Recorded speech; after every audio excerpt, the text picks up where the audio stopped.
আসসালামু আলাইকুম everyone, welcome back to my channel. আশা করি যে যেখানে আছেন আল্লাহর রহমতে প্রত্যেকে অনেক ভালো আছেন। আজকে আপনাদের সাথে শেয়ার করব হচ্ছে জিভে পানি আসার মতো এমন একটা রেসিপি।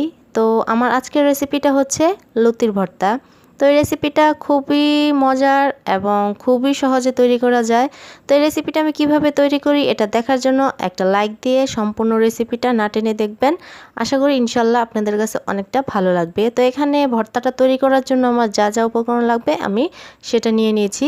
তো এখানে আমি পরিমাণটা শেয়ার করি নাই কতটুকু পরিমাণ নিছি, তো আমার যা যা দরকার আমি তাই শেয়ার করছি। তো এখানে পরিমাণটা যে যতটুকু করবেন অতটুকু বুঝে তারপর হচ্ছে নিয়ে নেবেন। তো এখন হচ্ছে একটি প্যানের মধ্যে দিয়ে দিব সরিষার তেল, তারপর দিব তো এখন দিয়ে দিব হচ্ছে রসুন। তো এখানে রসুনগুলো আমি আস্ত দিয়েছি, আপনারা চাইলে একটু কুচি করে দিতে পারেন। তারপর হচ্ছে তেলের সাথে আমি রসুনটাকে ভালোভাবে ভেজে নেব একদম গোল্ডেন ব্রাউন করে। তো এই রেসিপিটা আপনারা একবার হলো বাসায় ট্রাই করবেন, ট্রাই করে দেখবেন ইনশাল্লাহ অনেকটা ভালো লাগবে।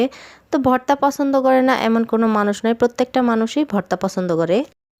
যদি কেউ এমন থাকেন যে ভর্তা পছন্দ করেন না, তারা কমেন্টে জানাবেন। তো আমি আশা করি যে প্রত্যেকটা মানুষই ভর্তা প্রেমী, ভর্তা পছন্দ করে। তো এই লতি ভর্তাটা যদি আপনারা গরম গরম ভাতের সাথে খান, জাস্ট অসম্ভব মজা। আপনারা একবার বাসায় যদি তৈরি করে না খান তাহলে এটার স্বাদ কখনোই বুঝতে পারবেন না। তো পেঁয়াজটাকে ভেজে নিলাম। তো এখানে এক এক করে সবগুলো উপকরণ আমি ভেজে নিলাম। তো এখন হচ্ছে আমি দিয়ে দিব শুকনো মরিচ। তো এখানে আমি একটু মরিচ বেশি নিয়েছি, আপনারা যে যেমন ঝাল খেতে পছন্দ করেন ঝালটা বুঝে তারপর হচ্ছে দিয়ে ভর্তাটা তৈরি করে নেবেন। তো আমার সচরাচর সবসময় আমি একটু ঝাল পছন্দ করি, এর জন্য মরিচের পরিমাণটা একটু বেশি দিছি। তো মরিচটা আমার প্রায় ভাজা হয়ে গেছে।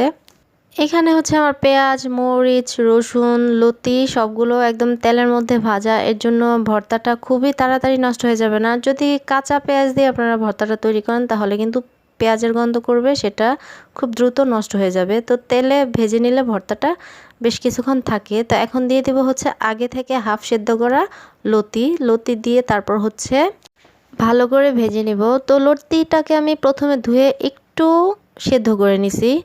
তো এখন দিয়ে দিলাম হচ্ছে স্বাদ মতো লবণ। তো লবণটা দেওয়ার কারণ হচ্ছে যখন ভর্তাটা তৈরি করব, ভর্তা তৈরির আগে যেন লতির ভিতরে একটু লবণটা যায় এর জন্য। তো এখন একটু ঢেকে দেব, ঢেকে তারপর হচ্ছে ভেজে নেব। তো এভরিওয়ান, আমার রেসিপিগুলো যদি আপনাদের কাছে ভালো লাগে তাহলে লাইক, কমেন্ট, শেয়ার এবং সাবস্ক্রাইব করবেন, আমার পাশে থাকবেন, আমাকে বেশি বেশি করে সাপোর্ট করবেন। আর আমার রেসিপিগুলো দেখতে থাকেন, যদি আপনাদের কাছে ভালো না লাগে দেখতে দেখতে হয়তো বা কোনো না কোনো একদিন আমার রেসিপিগুলো আপনাদের ভালো লাগতে পারে এবং আপনাদের মন ছুঁয়ে যেতে পারে। তো লতিগুলো ভাজার পর একদম সেদ্ধ হয়ে গেছে, আপনারা দেখতেই পেরেছেন যে এটা একদম সফট হয়ে গেছে। তো এখন হচ্ছে আমি ভর্তাটা তৈরি করে নেব। এর জন্য যে উপকরণগুলো আমি তেলে ভেজে নিয়েছিলাম এগুলো দিয়ে হাত দিয়ে ভালো করে ডলে তারপর হচ্ছে আমি লতি ভর্তাটা তৈরি করব। তো আপনারা চাইলে হচ্ছে এই পেঁয়াজ মরিচগুলো পাটা ডলেও তারপরে তৈরি করে নিতে পারেন, তবে হাতে মেখে তৈরি করলে স্বাদটা খুবই ভালো আসে। তো এটা হচ্ছে যার যার ইচ্ছা অনুযায়ী যে যেভাবে তৈরি করে নিতে পারেন, তাতে কোনো সমস্যা নাই। তো আপনারা একবার হলো বাসায় এই লতি ভর্তাটা তৈরি করে খান, খেয়ে আমাকে কমেন্টে জানান যে আপনাদের কাছে কেমন লাগলো। আশা করি ভালো লাগবে। তো আমি সব সময় চেষ্টা করি হচ্ছে একদম সহজভাবে সহজ রেসিপি শেয়ার করার জন্য, যেটা প্রত্যেকটা মানুষই তৈরি করে খেতে পারে।